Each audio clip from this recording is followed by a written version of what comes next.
Good morning, everyone. I hope you are well. Rachel, Peter, David, Richard, lovely to see you. Looking so well.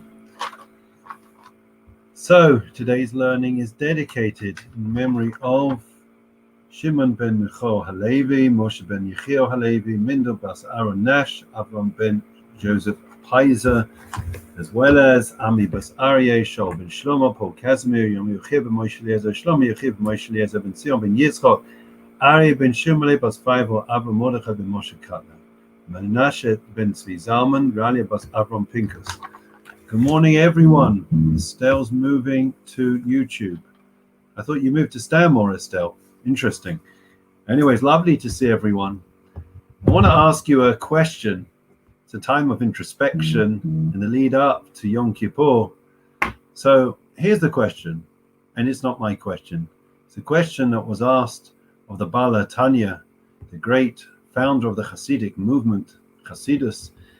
And he asked, the following question was asked: what is more important, to love God or to love another person?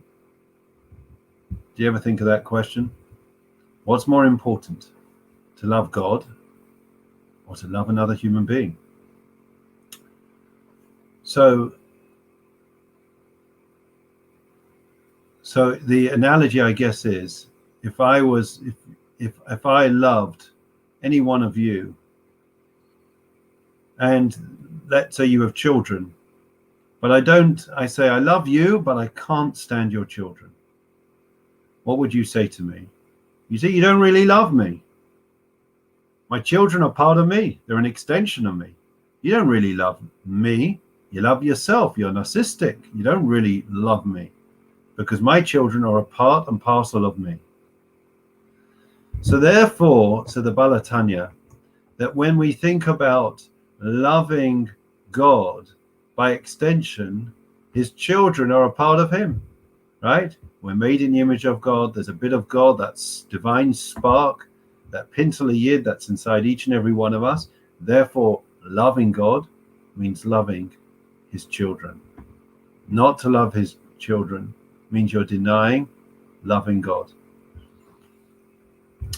And that it reflects one of the motifs of the day. We know that when it comes to the forgiveness, when it comes to confession, it comes to gaining forgiveness, slicha, mechila, v'chapara, we know that Maimonides makes it quite clear, friends, that if you have wronged your friend, you cannot approach God and expect to gain forgiveness and atonement until you have first approached your friend. Why would that be? I've got Yom Kippur, I've got to ask God for forgiveness. Why is it that God will not forgive me in any shape or form in relation to what I've done wrong to somebody else until I first gain their forgiveness? And until I gain their forgiveness, God will not forgive me. And the answer is because part of loving God is loving another person. God, the reason why we love a person is not because I feel good. It's because God commanded us. Part of being Jewish means that I adhere to a system, a rule book, laws that govern us, a spiritual reality. And therefore, the extension of my love of God, of committing to a certain way of life, is that the same way I'm going to keep the commands between me and God, which sometimes are much easier than it is to always keep the commands between us and our fellow human being. We have to also listen to God, and therefore, whenever we keep a command, whenever we love another person, whenever I help another person, whenever I do chesed and kindness to another person, I'm actually fulfilling the will of God. And that means that whether I feel a compulsion to do so or not do so, I am expected to do so. It's very fashionable at the moment, isn't it, to do what do they call it? Social action. We want to help, be altruistic, save the planet, save the world. So therefore we go out and we make food packages and we help those that are homeless and all those things. And we feel good, for a time that we're doing it, we feel good. But we have to recognize that ultimately whether we want to do it, whether we wake up when we want to do it, or even if I don't want to, I still have to do it, because this is part of what it means to be Jewish. I can't just on a whim decide one day, today I feel like I really want to be hospitable. Today I feel like I really want to give charity. Today I feel like I want to open my house and I'm prepared to have guests. That's not being Jewish. That's not what God wants from us. God expects us every second of every day to be able to adhere to the lofty standards, to be to hold the baton high, to hold the flag, to lift it highwards, and to be able to say, God, I am going to live at the lofty standards that you expect from me every single day, whether I'm in the mood to do so or whether I'm not. Fascinating. Second idea relating to this. The beginning of the Amidah, every Amidah starts out the same, right? What do we say? Baruch atah Hashem, blessed are you, O God, Elokei Abraham, the God of Abraham, the God of Isaac, the God of Jacob. How does that first blessing conclude? David, you remember? You know how it concludes? It says, Magen Abraham, Baruch atah Hashem, Magen Abraham, the shield of Abraham. Why is it that that's the ending? Think about it. Over the course of Jewish history, there's different aspects of being Jewish. Abraham embodied one aspect, that was kindness, right? Compassion for other people. But then there is also Isaac. He was a Amut Avodah, the pillar of Avodah, of service of God, of prayer. And then you have the pillar of truth, right? Titei Nemes Yaakov, Jacob stood for truth. So why is it that these things we don't seem to highlight at the end of the blessing, only at the beginning? And that Ramesh Shapira once explained as follows. He said that at the end of time, we're going to be a very weak generation. And boy, was he right. And therefore, in terms of our ability to learn, the authentic texts, you look around at all the thousands and thousands of books, Jewish books, the Talmud, the Mishnah, the Gemara, the Chumash with all the Mefarshim and all the commentaries, and then there's the Shulchan Aruch, the Jewish law, the codification of Jewish law, and the commentators, and that it's mind-boggling. It's overwhelming.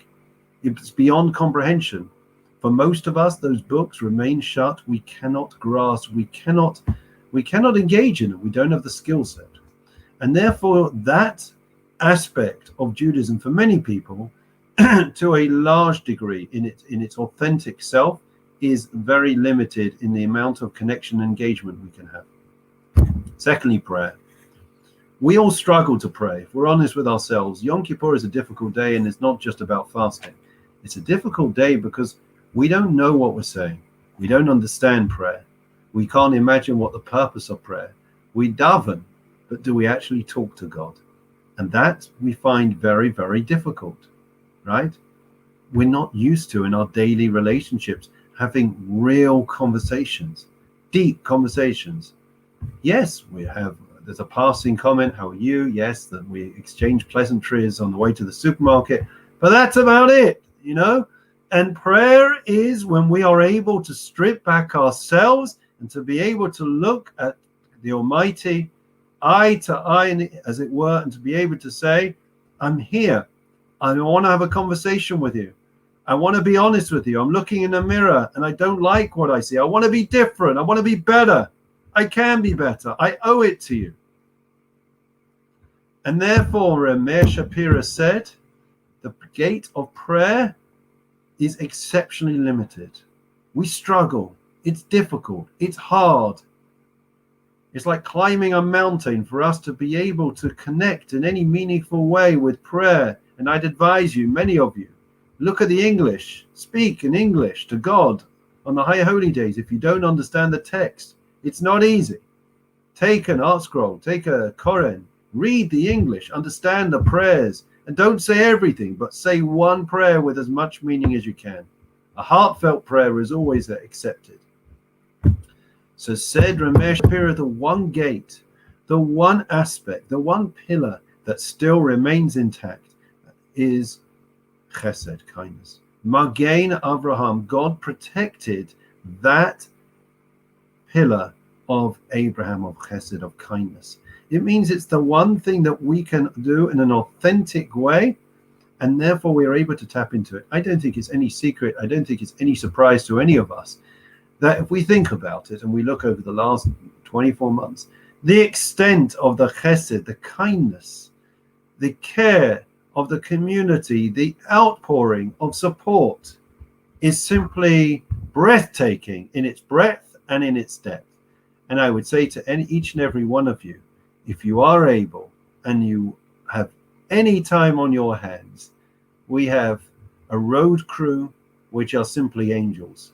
Every week they go out on the road, they pick up packages and they deliver them on the doorstep. They don't go in, but they deliver them on the doorsteps. And that literally is Mechayim Mesim. It keeps people going. So there are many opportunities for us to be able to engage, to commit to living a even more meaningful, committed life. A life where we're able to feel a sense of fulfillment and purpose and connect to our roots, to our authentic selves, to being Jewish. I wish you all well, a great day, a meaningful lead up to Yom Kippur.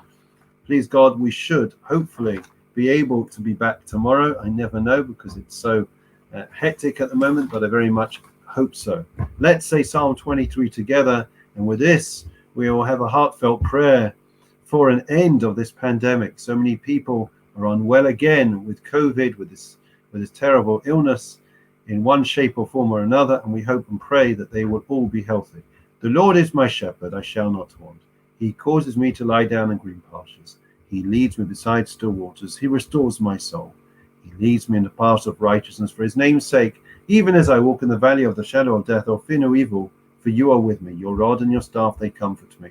You set a table before me in the presence of my adversaries. You anointed my head with oil. My cup overflows. May only goodness and kindness pursue me the days of my life, and I will dwell in the house of the Lord forevermore.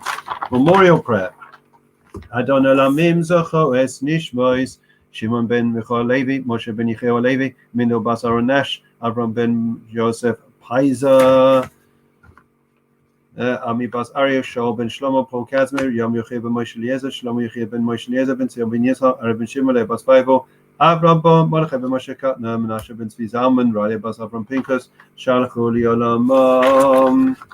ואנה ברחמים תסרים בסייסה כנפך לילמים ותשרו וסו החיים ונשמתם וינוחם ושכבתם בשלום ונאמר Amen. Friends, we're going to say a full Shlema prayer, and I hope we're going to have in mind, good morning Andy, thank you for joining us, we're going to have in mind all those that are unwell, and they should have a full Shlema, speedy and a full recovery, those that have different illnesses. We only think about those that have COVID. There are many, some of them are even joining us now, that are unwell and need a speedy and a full recovery, and we wish them well. מי שברך אבותינו אברהם יצחק ויעקב שארן דוד ושלמה יברך רב וסחילם ועבור שנה מספלים בעבורם וחזק הקדוש ברוך הוא ימלא רחמים עליהם לחם על נפשם וישלח להם רפואה שלמה ושמיים לכל לביהם בסוף שח וישראל רפואת הנפש וסגוב השתבח הזמן קריב ונאמר אמן. Wishing everyone well, kamachzi matova, well over the fast, look after yourselves. We'll see you tomorrow, same time, same place.